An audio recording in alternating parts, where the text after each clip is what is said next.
عبداللہ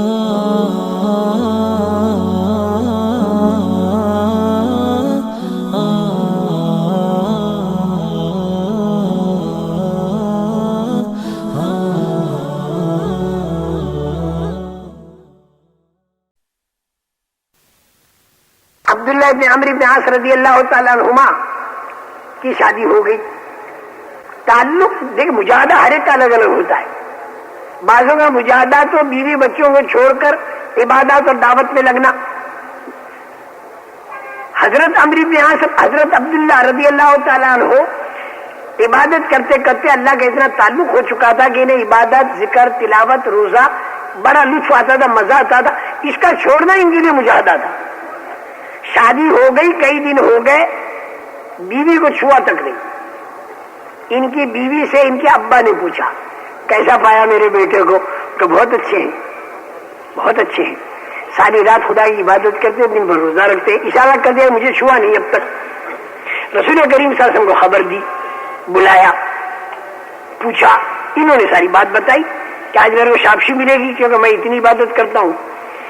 رسول پاک صلی اللہ علیہ وسلم نے بجائے شابشی دینے کے یوں فرمایا کہ اسے کم کرو, روزے کم رکھو, رات کو سویا بھی کرو, بیوی کے پاس بھی جایا کرو, کھانا بھی کھایا کرو. یہ ان سے فرمایا. اور فرمایا ان لنفسک علیک حقا وان لزوجک علیک حقا وان لعینک علیک حقا وان لزورک علیک حقا وان لجسدک علیک حقا. تیرے بدن کا بھی, تیری آنکھوں کا بھی حق ہے, تیری بیوی کا بھی حق ہے, تیرے ملنے والوں کا بھی حق ہے. سو بھی لیا کر, کھا بھی لیا کر. حضور اکرم صلی اللہ علیہ وسلم کم کراتے رہے.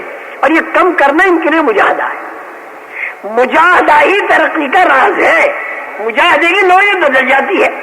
ایک صحابی اللہ کے راستے میں پھرتے ہوئے آئے, پتہ نہیں کتنی مدت کے بعد آئے. بیوی انتظار میں تھی. گھر آئے, بیوی خوش ہو گئی. میاں آئے, بیوی سے یوں کہا کہ اگر تو کہے تو میں 2 رکعت نماز پڑھ لوں. ان کا پڑھ لو. اب نماز کی نیت باندھی تو ساری رات نماز میں لگ گئی 2 رکعت میں. اور اس کے بعد سلام پھیر کے فجر کی نماز کے لیے چل دی. بیوی نے دامن پکڑا. دامن پکڑا تو ایک دم سے یوں کر کے دیکھ رہے, ارے تو بھی بیٹھی ہے, تو بھی بیٹھی ہے, میرے کو تو یاد ہی نہیں رہی. یہ نماز کے اندر سلام پھیرتے کیا ہے؟ ارے یہی تھا. تو سلام کس کو کر رہا ہے؟ سلام کائے کو کر رہا ہے؟ تو یہی تھا. ارے یہی نہیں تھا. نماز کے اندر جب اللہ کا تعلق ہوتا ہے تو آدمی یہاں کہاں رہتا ہے؟ تو اللہ کے تعلق کے بعد تو پتہ نہیں وہ کہاں ہوتا ہے. اور اس کے بعد پھر آیا وہ السلام علیکم ورحمۃ اللہ, السلام علیکم. بھائی نماز کے اندر میں کھا بھی نہیں سکتا, پی بھی نہیں سکتا, ادھر ادھر کا دھیان بھی نہیں کر سکتا. اب میں نے سلام پھیر دیا بھائی, اب یہ چیزیں میرے لیے جائز ہو گئی. بیوی سے کہا اچھی بات ہے, آج تو مجھے یاد نہیں رہی کیونکہ میں نماز کے اندر قرآن پڑھ رہا تھا, جنت اور جہنم میرے سامنے تھی, تو مجھے تو یاد نہیں رہی, یہ کل دیکھیں گے. اب بتاؤ ایسا آدمی بیوی سے ملے تو اس کے لیے مجاہدہ ہوگا نہیں ہوگا؟ اس کا بیوی سے ملنا مجاہدہ, کسی کا بیوی کو چھوڑ کر جماعتوں میں جانا مجاہدہ, اور کسی کو زبردستی مشورے کر کے 1-2 دن کے لیے بیوی کے پاس بھیجنا, اس کا جانا مجاہدہ. ہر ایک کا مجاہدہ الگ الگ ہے بھائی. ترقی اس انسان کی مجاہدات میں ہے, لیکن یہ مجاہدہ آدمی خود تجویز نہ کرے. اس کے اندر نفس آ جائے گا. جہاں نفس آیا مجاہدہ گیا. نفس جو ہے خدا سے دور کر دے گا. نفس آیا مجاہدہ گیا.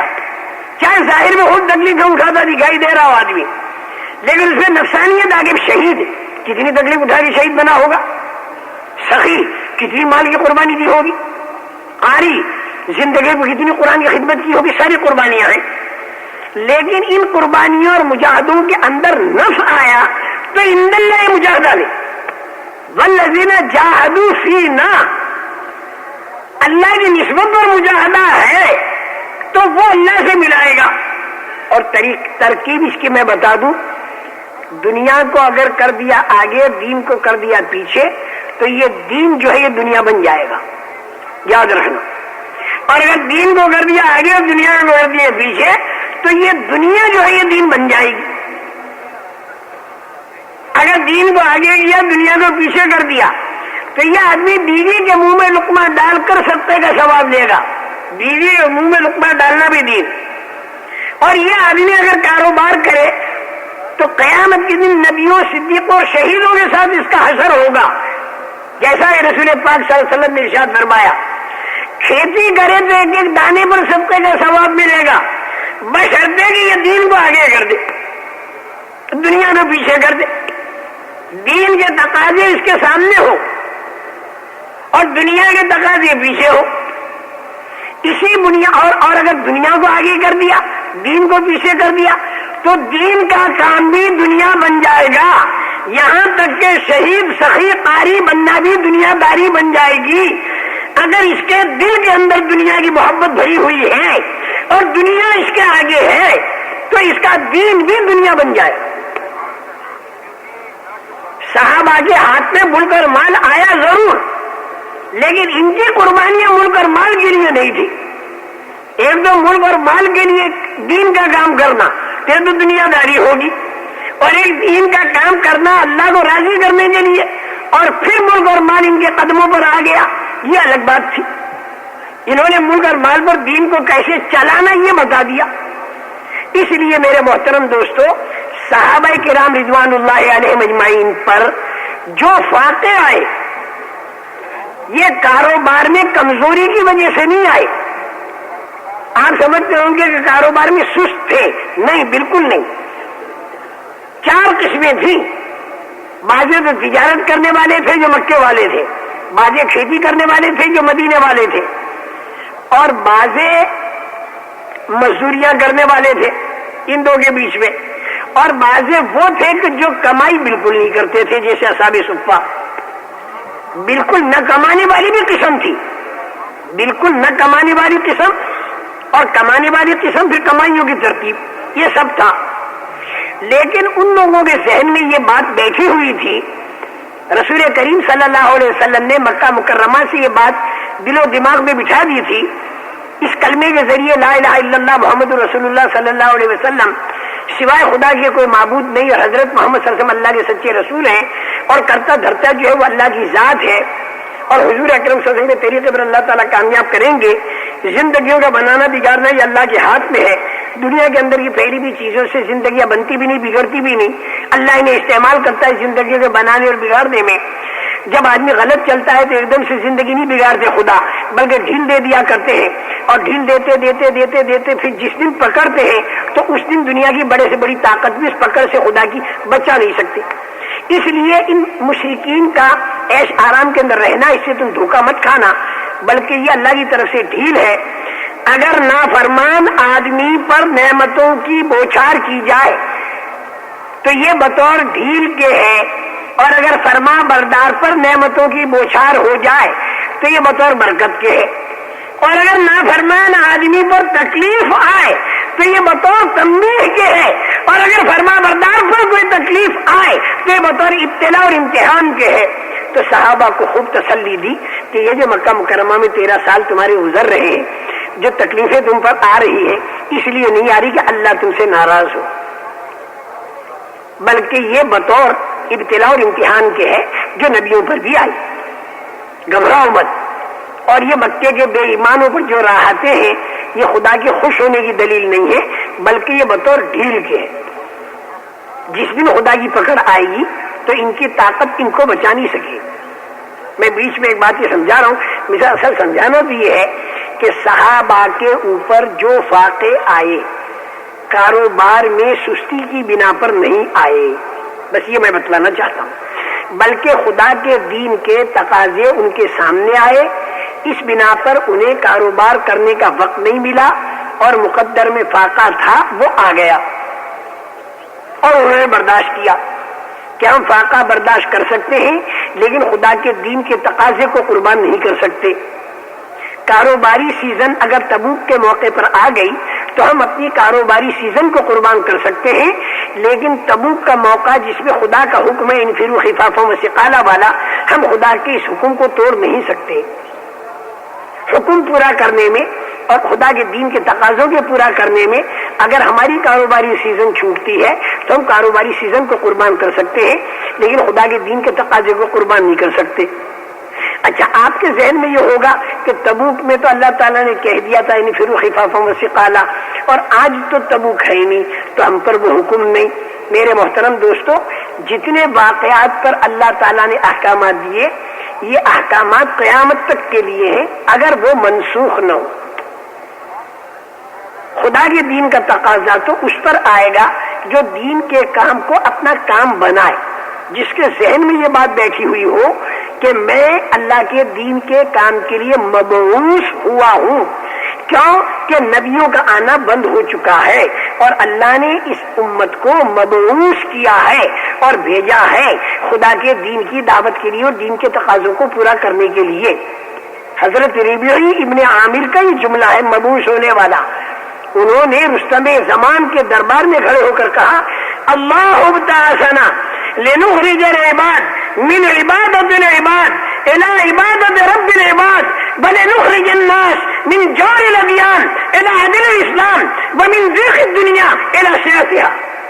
اللہ نے ہم کو بھیجا ہے، اللہ نے ہم کو مبعوث کیا ہے تاکہ بندوں کو بندوں کی غلامی سے نکال دے اور خدا کی غلامی میں داخل کرے اور مختلف طریقوں کے مظالم سے نکالے اور اسلام کے انصاف میں داخل کرے اور دنیا کی تنگی سے نکال کر دنیا کی فراخی میں داخل کرے۔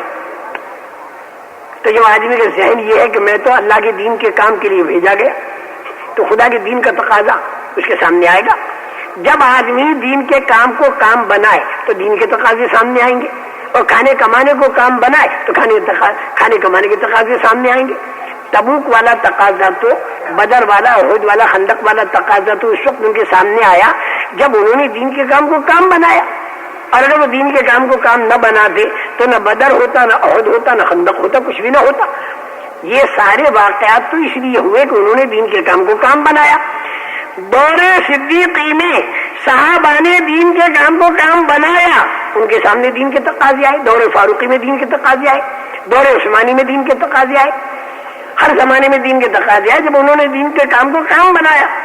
اور جب کھانے کمانے کو کام بنا دیا پھر دین کے تقاضے کیا اس کے سامنے آئیں گے؟ بلکہ اس کو سمجھ بھی نہیں آ گیا دین کا بھی کوئی تقاضا ہوا کرتا ہے جبکہ اتنا اتنا میرا کاروبار پھیلا ہوا ہے۔ تو اس لیے صحابہ نے دین کے کام کو اپنا کام بنایا، تو اللہ جل جلالہ و من والوں کی طرف سے ان کے اوپر دین کے تقاضے آئے۔ ان تقاضوں میں بعض موقعوں پر انہیں کمانے کا وقت نہیں ملا اور مقدر میں فاقہ تھا، وہ آ گیا، تو انہوں نے طے کر دیا کہ ہم فاقے کو برداشت کریں گے لیکن خدا کے دین کے تقاضے کو ہم قربان نہیں کریں گے۔ میں سمجھانا یہ چاہتا ہوں لوگوں کے ذہن میں یہ ہے کہ صاحب یہ تنگی جو ہے کاروبار نہیں کر رہے تھے، نہ بالکل نہیں، کاروبار کی سستی نہیں تھی، کاروبار تو خوب حضرت صدیق، حضرت فاروق کے سارے کاروبار کر سکتے تھے۔ دین کے تقاضوں پر اتنی بھوک آئی کہ رسول کریم صلی اللہ علیہ وسلم بھی بھوک کے مارے گھر سے نکلے، حضرت صدیق، حضرت فاروق سب بھوک کے مارے نکلے۔ حضرت ابو انصاری رضی اللہ تعالیٰ عنہ کے باغ میں گئے، انہوں نے کھجوریں لا کر سامنے رکھی، بڑے خوش ہوئے اور بکری کاٹی، گوشت روٹی سامنے رکھی۔ رسول پاک صلی اللہ علیہ وسلم نے روٹی کے اوپر گوشت رکھا اور یوں فرمایا کہ فاطمہ کو دے آؤ کیونکہ 3 دن سے اس کے گھر بھی فاقہ ہے۔ آپ انداز لگاؤ، میری بات کو سمجھو، بیوی کے حق کا ادا کرنا رسول پاک صلی اللہ علیہ وسلم خود بتانے والے، اور ان کی بیٹی پر 3 دن کا فاقہ، اور کہیں یہ نہیں ملتا کہ حضرت علی سے یوں کہا ہو کہ قرآن کی کھلی آیتیں بیوی کا حق ادا کرنے کی ہیں، لیکن علی تم نے میری بیٹی کو اتنے فاقے پر رکھا، اور چکی میری بیٹی پیستی ہے اور میری بیٹی جو ہے وہ مشکی سے اٹھا کر پانی بھر کے لاتی ہے، اور علی تم اتنا خیال نہیں کرتے۔ یہ حضور اکرم صلی اللہ علیہ وسلم نے کہیں پر کہا ہو یہ نہیں ملتا، بلکہ ایک خادم لینے تشریف حاضر خدمت ہوئی حضرت فاطمہ، تو بجائے خادم دینے کے رسول پاک صلی اللہ علیہ وسلم نے تسبیح فاطمہ بتا دی، خادم بھی نہیں دیا، حالانکہ خادم بہت سے غلام آئے ہوئے تھے لیکن نہیں دیا۔ حضرت علی رضی اللہ تعالیٰ عنہ خدا کے دین کے تقاضوں پر اتنے مصروف تھے کہ انہیں کاروبار کا وقت نہیں ملتا تھا، سست نہیں تھے۔ خیبر کا ایک دروازہ جس کو 40 آدمی اٹھا سکیں، اکیلے حضرت علی رضی اللہ تعالیٰ عنہ سے اٹھا کر پھینکا، اتنی بڑی طاقت تو ان میں تھی، تو کاروبار کی طاقت کیوں نہیں ہوگی؟ قیامت تک ہمارے نبی کے بارے میں بھی کوئی یہ نہیں کہہ سکتا کہ وہ کاروبار نہیں جانتے تھے. حضرت خدیجہ کا کاروبار اور زیادہ نفع کما کے دکھا دیا کہ کاروبار کرنا ہمارے نبی بھی جانتے تھے. بکریاں چرانا عملاً کیا, تجارت عملاً کی, چاہے وہ نبوت سے پہلے ہی کی ہو, لیکن ہمارے نبی میں ساری. لیکن پھر یہ کاروبار یہ فاقے کیوں آئے؟ کاروبار میں سستی کی بنا پر نہیں, بلکہ خدا کے دین کے تقاضوں پر کھڑے ہوئے اور مقدر میں فاقہ تھا, کاروبار کا وقت نہیں ملا, اس فاقے کو برداشت کیا, خدا کے دین کے تقاضوں کو قربان نہیں کیا. جیسے آج ہم سے کوئی کہتا ہے کہ دین کا تقاضا ہے نکلو, تو ہم کہتے ہیں فرصت نہیں, کیونکہ میرے پاس کاروباری گھریلو الجھنیں ہیں.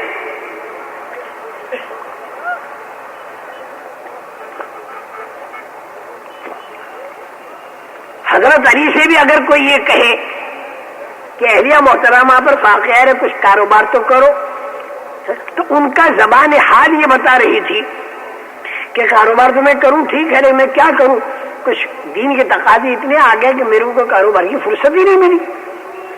لیکن جب حد درجے فاقہ پہنچ گیا حضرت فاطمہ رضی اللہ تعالیٰ عنہا کا, اور حضرت امام حسن حضرت امام حسین بھی دودھ پینے کے زمانے میں فاقے میں آ گئے, یہاں تک کہ ماں کی چھاتی کا دودھ بھی نہیں ملا اور بکری کا دودھ بھی نہیں ملا. اب حضرت علی مزدوری کرنے تشریف لے گئے اور ایک مٹھی بھر کھجوریں حاصل ہو گئیں تو واپس آ گئے. ان کا بھائی بہت شدید ضرورت پیش آ گئی, اب میرے کو کاروبار کرنا چاہیے. اور وہ باغ والا کہتا ہے ایک ڈول پر ایک کھجور, مٹھی بھر کے چلے آئے. باغ والا کہتا ہے میرا کام تو بنا نہیں. ان کا تیرا بنے نہ بنے میرا تو بن گیا, میرا کام بن گیا. 3 دن کے فاقے کے بعد ایک مٹھی بھر کھجوریں, 3 دن کا انتظام ہو گیا میرا. ان کا اب اگر تم میرا ڈول کھینچو تو ایک ڈول پر 2 کھجوریں دوں گا. حضرت علی کا مجھے نہیں چاہیے, ڈبل مزدوری مل رہی.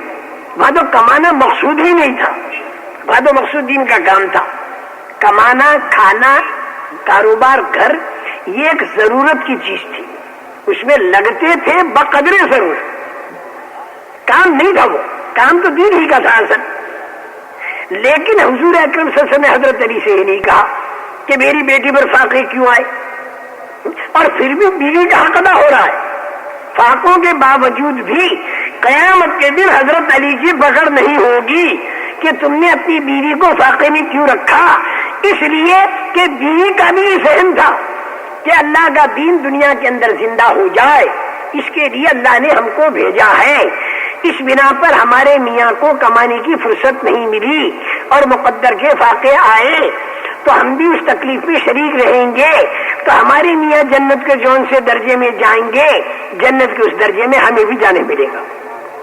یہ عورتوں تک کا ذہن, میں آپ کو اس لیے بتا رہا ہوں تم اپنی عورتوں کا بھی ذہن بناؤ, اپنی عورتوں کا یہ ذہن بناؤ کہ ہم تو خدا کے دین کے کام کے لیے آئے ہیں, ہم کھانے کمانے کے لیے نہیں آئے. یہ تو بھی ضرورت کی چیز ہے, اس کو ہم بقدر ضرورت کریں گے.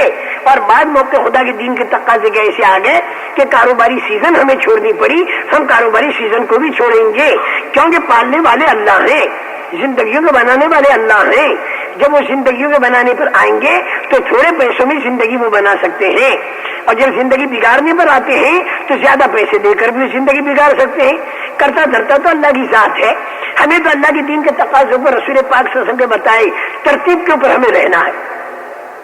ساری کی ساری سب بھوک کے مارے گر پڑتی تھی, کپڑے بھی اتنے نہیں تھے جس سے 70 چھپاویں, 70 آدمی ایک دوسرے کی اوٹ میں رہ کر 70 چھپا دے دیں.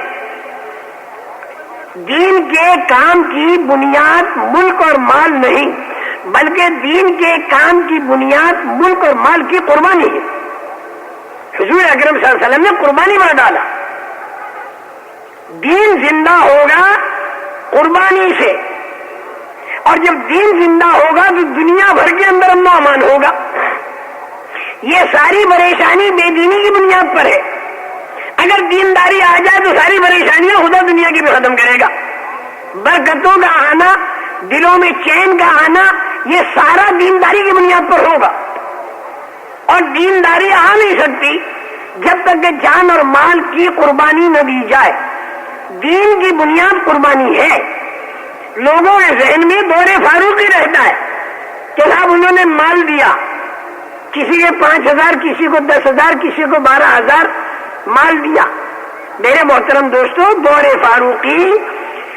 فاروقی جو ہے یہ پھلوں کا زمانہ ہے، اور دور نبوی اور دور صدیقی یہ جڑ بنیاد کا زمانہ ہے.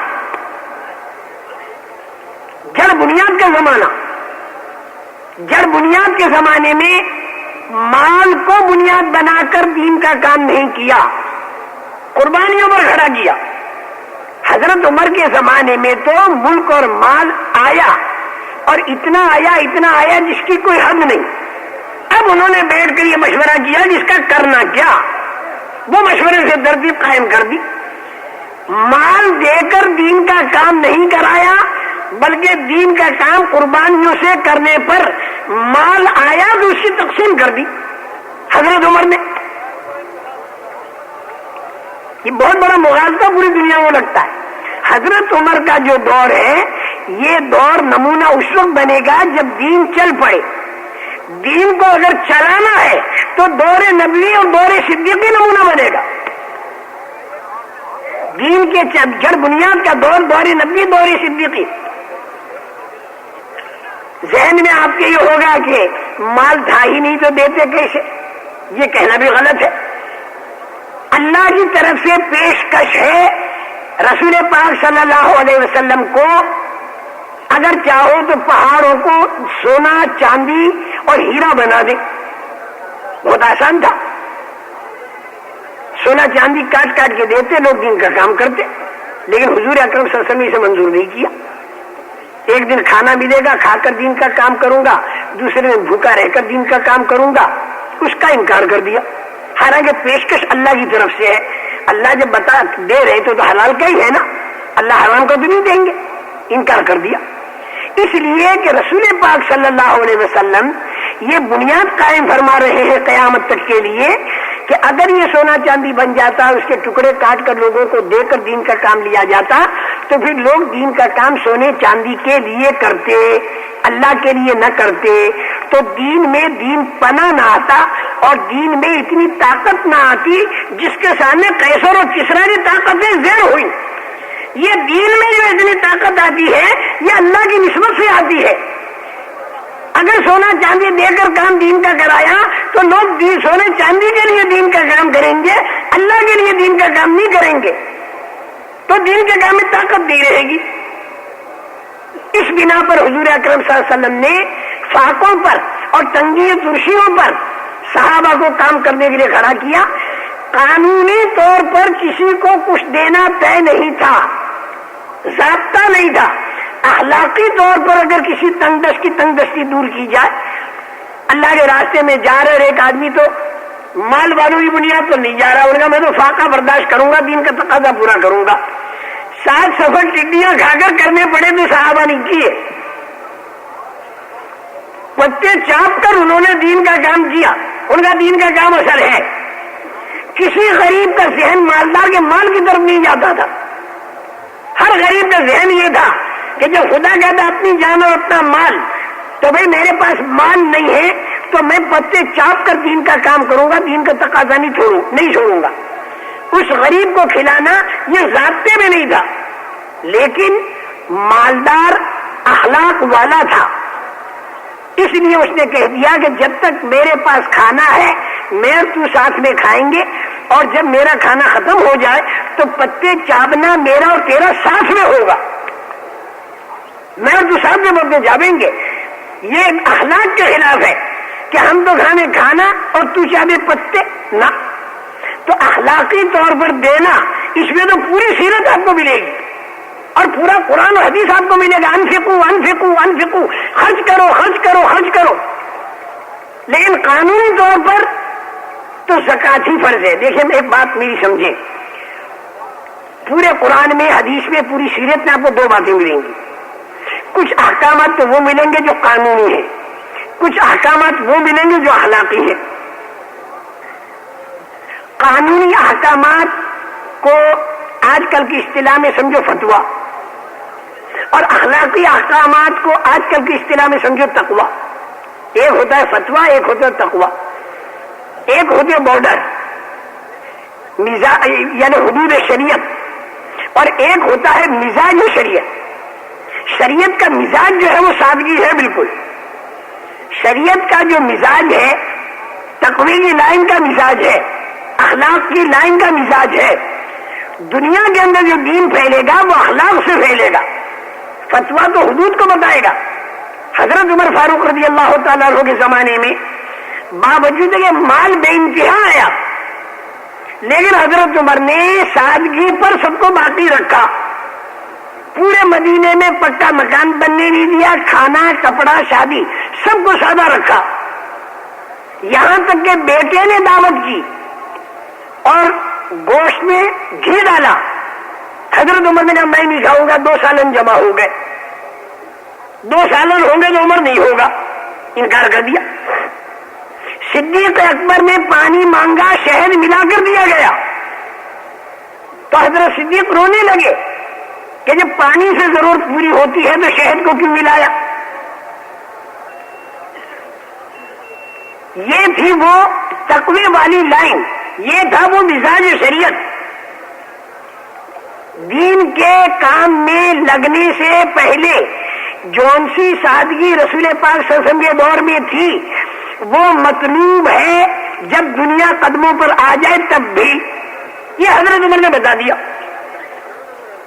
حضرت عمر حرام نہیں سمجھتے تھے، ایک دسترخوان پر 4 سالن جمع ہو تو حضرت عمر سے حرام نہیں سمجھتے تھے، حضرت صدیق بھی حرام نہیں سمجھتے تھے، ورنہ تو قرآن کے خلاف ہوگا۔ لما تحرم ما احل اللہ لک، ارے جس کو اللہ نے حلال کیا اسے آپ کون حرام کرنے والے؟ اللہ کے نبی تک کو جب منع کر دیا تو خلفائے راشدین کسی حلال کو حرام تھوڑی کہیں گے، لیکن حرام کی حدود سے نکل کر حلال کی بارڈر پر آ جانا یہ اس کے لیے تو مناسب ہے جو حرام میں ہو، لیکن جو پہلے سے حلال میں ہو وہ حلال کی بارڈر سے ہٹ کر درمیان میں آ جائے، فتوے سے ہٹ کر تقوی کی طرف آ جائے، درمیان میں رہے گا تو حرام کے اندر مبتلا ہونے کا خطرہ نہیں ہوگا، اور اگر حلال کے بارڈر پر رہا تو خطرہ ہے کہ کہیں پار کر کے حرام کے بارڈر میں نہ چلا جائے۔ رسول پاک صلی اللہ علیہ وسلم نے فرمایا الحلال بین والحرام بین، حلال بالکل کھلا ہوا، حرام بالکل کھلا ہوا، بینہما مشتبہات، ان دو کے بیچ میں مشتبہ ہے۔ اور پھر مثال بھی دی کہ جانور اگر تمہارے کھیت کے بیچ میں چرے تو تمہارے کھیت میں رہے گا، اور اگر کنارے پر پہنچ گیا تو خطرہ ہے دوسرے کے کھیت میں نہ چلا جائے۔ تو دور صدیقی، دور فاروقی تقوی والا دور ہے، مزاج شریعت والا دور ہے۔ مزاج شریعت بتایا پیسہ کتنا ہی ہو لیکن زندگی سادہ۔ بھائی حضرت پھر پیسہ کہاں لگائیں؟ ان کا بھائی تم تو دین کے کام کے لیے آئے، خدا کے دین کے تقاضوں پر لگا دو، یتیموں پر، غریبوں پر، بیواؤں پر لگا دو، اللہ کے دین کے تقاضوں پر لگا دو، خدا کے دین کے تقاضے کتنے آتے اس پر لگا دو۔ اتنی آمدنی کا زمانہ تھا حضرت عمر کا، لیکن جب انتقال ہوا تو 86,000 کا قرضہ ان پر تھا جو بیٹے سے ادا کرنے کے لیے وصیت فرمائی، اور مکان دیکھو تو بالکل سیدھا سادہ، کھانا دیکھو تو بالکل سیدھا سادہ۔ یعنی میری بات کو آپ سمجھیں، دور صدیقی، دور فاروقی مزاج شریعت کو بتاتا ہے، سادگی کو بتاتا ہے۔ البتہ حضرت عثمان، حضرت علی رضی اللہ تعالیٰ عنہ کے زمانے میں بے شک مکانات پکے بن گئے، مسجد نبوی پکی بن گئی، کھانا لوگوں کا بڑھیا بن گیا، اگرچہ ان کا بذات خود زندگی سیدھی سادی تھی، حضرت علی کی بھی حضرت عثمان کی بھی۔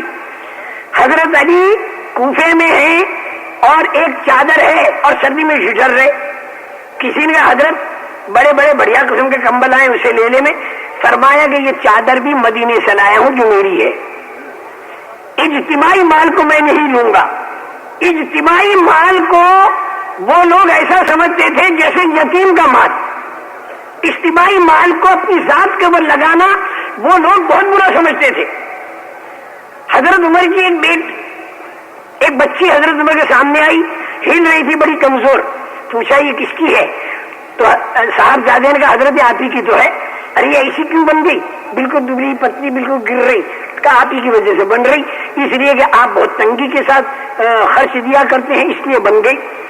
تو حضرت عمر نے فرمایا کہ تیری کمائی سے اس کا علاج کرا، تیری کمائی سے اس کو کھانا کھلا، تو اس کے انتظار میں مت رہ، اجتماعی مال میں سے میں تیرے کو دوں گا۔ منع کر دیا۔ اجتماعی مال کو تو حضرت عمر کہتے تھے بیت المال کا جو اجتماعی مال ہے وہ تو یتیم کے مال کی طرح سے ہے۔ ارے کوئی یتیم بچہ ہو، اس کا بڑا لمبا چوڑا کاروبار پھیلا ہوا ہو، اگر کوئی آدمی اس کی خیر خبر لیتا ہے، اگر خود کھاتا پیتا ہے تو اس میں سے کچھ نہ لے، اور اگر پھر خود بھی کمزور ہے محتاج ہے تو بقدر ضرورت لے لے۔ تو اجتماعی مال میں سے تو بقدر ضرورت لینے کی اجازت ہے، اور بھائی جس کو نہیں ہے، جس کو ضرورت وہ نہ لے۔ یہ حضرت عمر کا ذہن تھا، اسے یتیم کا مال قرار دیتے تھے۔ یہ حضرت علی کا بھی ذہن تھا رضی اللہ تعالیٰ عنہ۔ سردی میں ٹھٹر رہے لیکن اجتماعی مال میں سے